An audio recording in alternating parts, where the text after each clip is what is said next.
Si vous voulez apprendre le français, vous êtes au bon endroit. Aujourd'hui, on parle des catégories grammaticales de base et plus précisément du nom et du pronom. Attention, c'est parti. Pour commencer, qu'est-ce que c'est une catégorie grammaticale? En gros, une catégorie grammaticale, c'est un ensemble de mots qui ont des caractéristiques communes.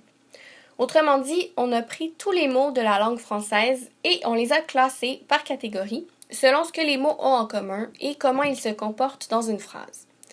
C'est important de savoir qu'un mot peut appartenir à plusieurs catégories différentes selon sa position et son rôle dans la phrase. Comment on fait alors pour savoir à quelle catégorie il appartient? Eh bien, c'est la question à laquelle je vais essayer de répondre ici et dans les prochaines capsules. D'abord, on peut diviser les catégories grammaticales en deux sous-catégories, les mots variables et les mots invariables. Les mots invariables sont ceux qui s'écrivent toujours de la même façon, peu importe la phrase. Les mots variables, eux, varient.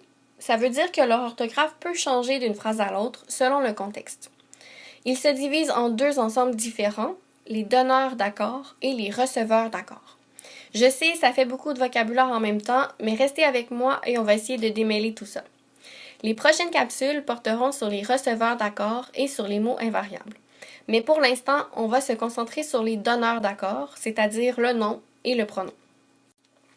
Commençons avec le nom. Le nom, qu'on appelle parfois le substantif, est peut-être la catégorie grammaticale la plus difficile à définir. En gros, on peut dire qu'un nom désigne une chose, une personne, un concept, une réalité. Par exemple, une chose, table, crayon, voiture.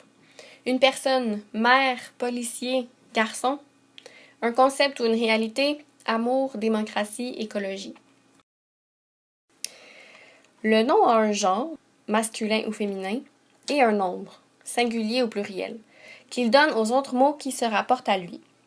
Si vous ne connaissez pas le genre d'un mot, votre meilleur ami, c'est le dictionnaire. Dans le dictionnaire, à côté de chaque mot, on trouve généralement sa catégorie grammaticale, nom, verbe, pronom, déterminant, etc., et son genre, masculin ou féminin.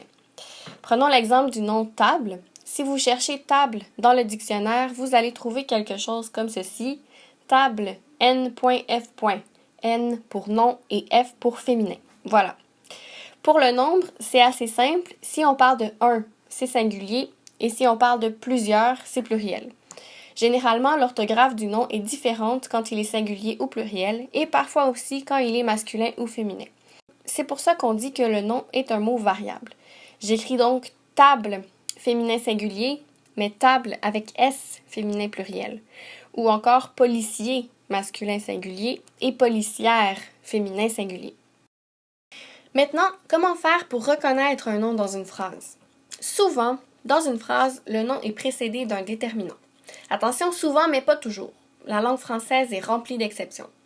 Ça peut donner quelque chose comme une table, le crayon, sa voiture, ma mère, ce policier, 3 garçons, l'amour, une démocratie, l'écologie.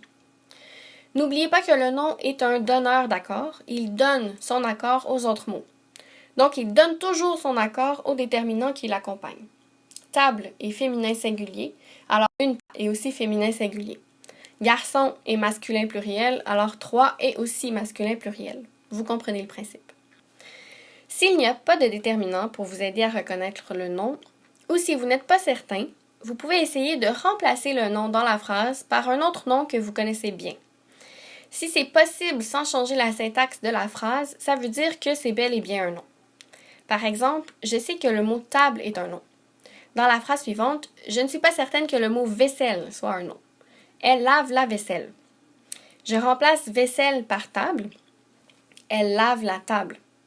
La phrase reste correcte, alors vaisselle est bien un nom. Si ça ne vous éclaire pas, il y a toujours le bon vieux dictionnaire pour vous aider. Continuons maintenant avec le deuxième donneur d'accord, le pronom.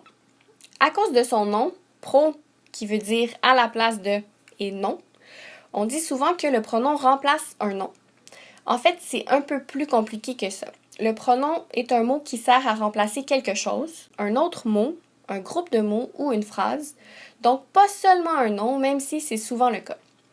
Il existe plusieurs sortes et catégories de pronoms, mais elles mériteraient toutes d'avoir leur propre capsule, alors on n'entrera pas dans les détails ici.